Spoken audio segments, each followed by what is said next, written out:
M. Macron va très bien. Vous savez, M. Macron, c'est le mondialisme décomplexé, alors que M. Fillon est un mondialiste honteux. Je préfère toujours les décomplexer. Il y a une confiance parce qu'il y a une envie de faire.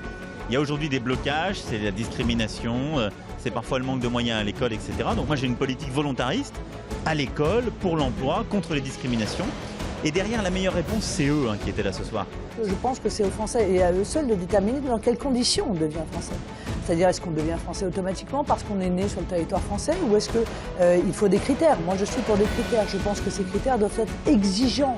On ne peut pas devenir Français si on a un casier judiciaire. On ne peut pas devenir Français si on a craché sur la France. On ne peut pas devenir Français si on partage cette idéologie totalitaire qu'est le fondamentalisme islamiste, parce que ce fondamentalisme islamiste est une idéologie qui rentre en confrontation directe avec les valeurs de notre pays. Ce sont des modèles.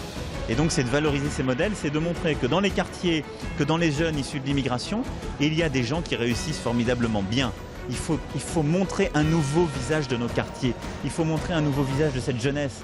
Pas simplement celle qui brûle ou celle des conflits, mais celle qui réussit, qui a monté sa boîte, qui réussit dans l'entreprise, qui est devenue professeur d'université, qui bouscule la société et qui est dans cette vitalité.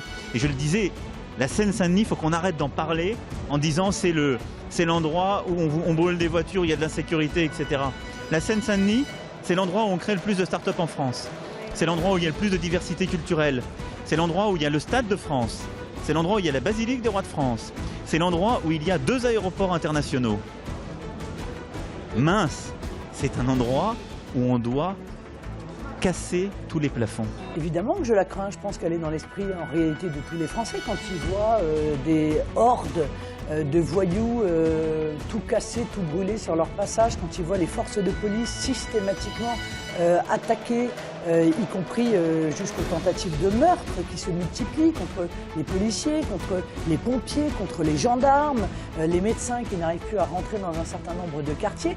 Oui, c'est vrai qu'on ne peut pas se soumettre à ce désordre, on ne peut pas se soumettre à ce chaos.